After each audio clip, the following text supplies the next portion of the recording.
Okay, we're going to explore the Pythagoras' theorem. Now, Pythagoras' theorem is a theorem that describes the relationship between three sides of a right-angled triangle, and it's only a right-angled triangle that this works on.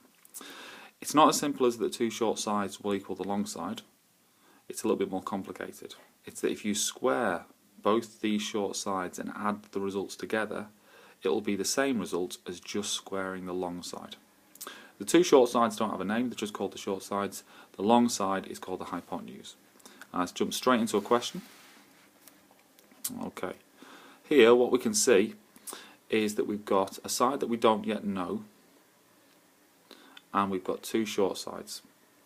Writing down the equation, we have that 5 squared, in this case our A, plus 12 squared, our B, so two short sides, will equal h squared, which we don't know. So 25 plus 144, which I've worked out here, will equal 169, but this is not the length of this side. This is just this side, what the result will be when this side is squared. So we need to square root that number to get our final answer, in this case 13.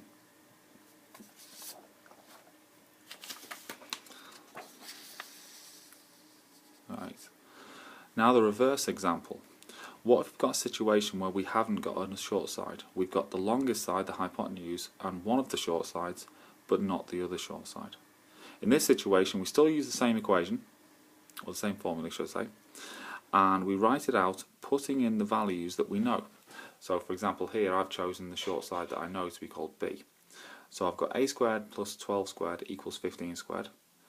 A squared plus 144 equals 225, so I'm just squaring those sides and putting them in. What I've done here is I've taken 144 from both sides, and I've figured out that a squared must be equal to 81.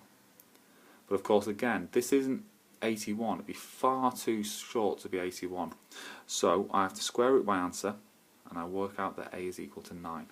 So that's the reverse version, and they're the two ways that you can be asked Pythagoras' question. So, pause your video in about 10 seconds and have a try at this question. Okay?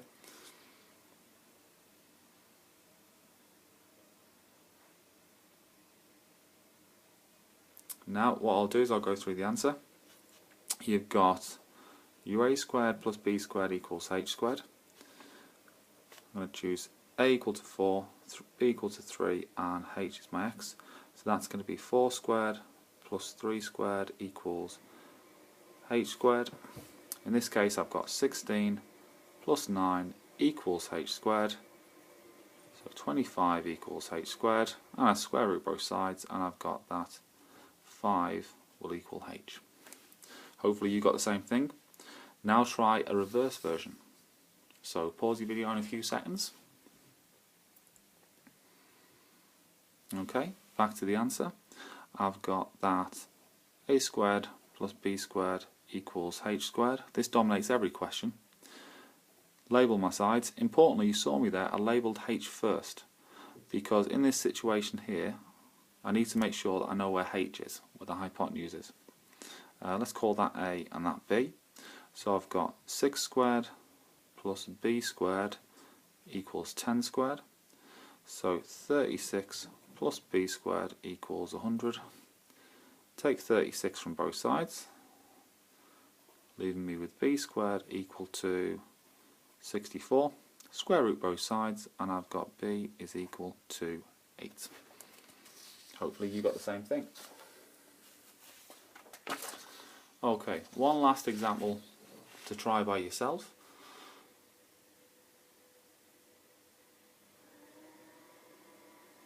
Right then, now you've tried that example by yourself, I'll go through the answer. You've got that a, b and h. So a squared plus b squared equals h squared. I've got, well, here it's x squared plus 10 squared equals 26 squared. Now say you don't have a calculator here, you'll know that x squared plus 100 will equal, now 26 squared, to do it very quickly, 20 and 6, 20 and 6, 400, 120, 120, and 36. If you add all those up, you'll get 400, 500, 600, 640, 676. Now I'm going to take 100 off, so I've got x squared will actually equal 576, and then you'll want to square root that answer. Your answer will be whatever the square root of 576 is. Unfortunately, I don't have a calculator on me at this moment in time, so I don't know. Here's a situation where you've got a tent peg and you've got the pole in the tent. The pole is 1.5 meters off the ground. It creates a right angle with the ground.